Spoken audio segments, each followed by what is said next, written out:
तुम्ही या चॅनलवर नवीन असाल तर सबस्क्राइब करा, तसेच लाईक आणि शेअर नक्की करा।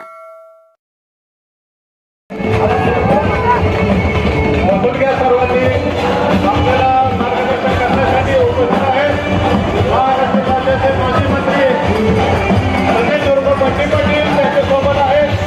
आम्ही पहिल्या विलासराव देशमुख साहेब यांचे व्यासपीठावर आगमन झालेलं आहे। शाळेच्या गणगणाने या ठिकाणी आपण सर्वांचं मान्यवरांचं स्वागत करायचं आहे। धन्यवाद।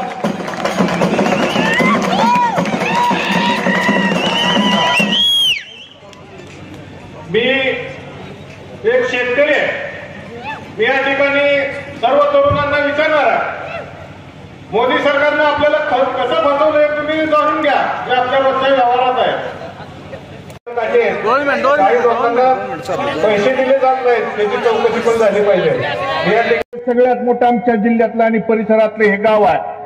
आज जर त्या ठिकाणी या द्राक्ष बागायत असेल किंवा डाळिंब आणि इतर पिकांच्या बाबतीत बियाणं असतील, खतं असतील, त्या ठिकाणी औषधांसाठी हजारो लाखो रुपयाचं तुम्ही आमच्याकडून काढून घेता आणि दुसरीकडे चमच्यानं देऊन आम्हाला दिलं म्हणून जर सांगत असाल तर नक्कीच विचार करायला लावणारी ही निवडणूक आहे।